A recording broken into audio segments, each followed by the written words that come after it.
Peace, what's up everybody? Aboraboye Boshishe. I'm back at it again. This is Bobby Fakolade, and we're here with another edition of the Spiritual High Five. Yesterday was World Ifa Day. Today is Ogun Day. Happy Ogun Day to everybody. So today I want to talk about something that was very interesting. I want to start by saying you can do it. You got it. As crazy as it may feel, as odd as it is, you got it. You can go out there. It's okay to express your emotions. It's okay to go through the gambit of feelings. Don't think that you sound stupid or you're acting stupid or whatever. I mean, don't be violent with people or anything like that, or even with yourself. At the same time, it's okay. It's okay to voice your mind, voice your opinion, voice your concerns. That's a sign of strength, not weakness. At the same time, remember that you got it. I was talking to somebody the other day, and they were telling me about the things that they were complaining about and how they felt like the things that they were complaining about caused them to be stuck in a space where they couldn't move forward. And I was saying to them that when working on shifting our mind from a negative space or a down space to a positive space, one, it doesn't happen overnight, especially if you're not used to that. If your family isn't a family, or if your friends aren't friends that generally have an optimistic take on life, then it might seem a little bit more difficult because you didn't practice it. Understand though that it's okay. Understand that you're gonna make it through. And it's gonna take repetition. That's the second part. Thirdly, part of persevering is perspective. How you're looking at it, what's going on, and what you're doing with it. The information, I mean. So they said, well, Baba, this is happening, that's happening. And they were telling me about all of the negatives. And so I said, well, I began to tell them about all of the positives. And the thing is this, is the mind doesn't really understand the word not. So it's either you're gonna live on this side or you live on that side. And so what do I mean by that? If somebody's a kleptomaniac, let's say, if they say, when they go into said store, they are not going to steal said item. Their brain really just hears when they go in the store, they're going to steal the item. It's not really registering the not part.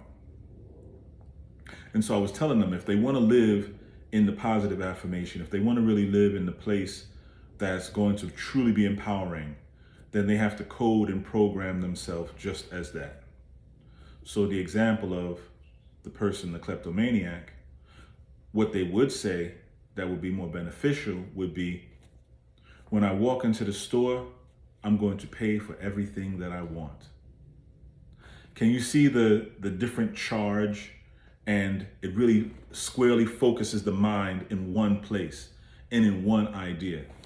If somebody says when they go to the candy store, they're not going to steal the candy, it doesn't work. When they say, when I go to the candy store, I'm going to pay for everything I want, it becomes very apparent. It becomes very concrete. And these are the things when we're dealing with upset, when we're dealing with anger, when we're dealing with whatever, fear, nervousness, right? Hatred, envy, jealousy, any of it, anything under the sun that can be a self-deprecating attitude, that can be something that can hold us back. We got to remember to talk to ourselves in the conscious space, in the moment. It's not always going to be easy, but this is where the repetition part comes in. Nobody is expecting us to be perfect. Nobody's expecting you to be perfect. What people are going to expect, and rightfully so, is for you to be consistent. What you should expect from yourself is not to be perfect. It is to be consistent. Because as long as you're consistent at something over time, you will see the progress by the grace of the Creator. So when I told them this, they said, wow, okay, I understand.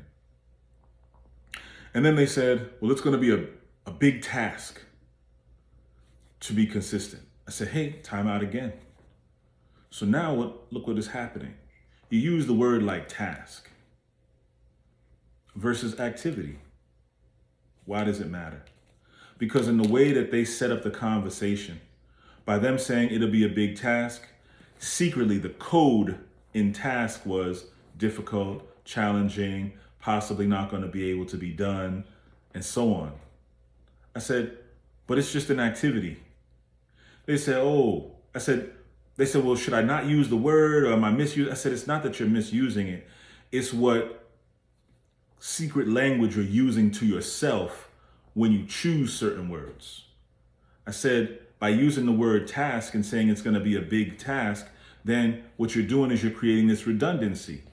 We already know it's an activity. That's a given. You're doing something. You're setting out on a mission of some sort.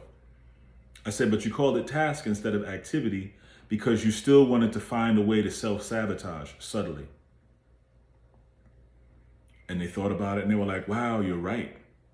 And then they began to say other adjectives and synonyms for really what they feel like would be something difficult or challenging.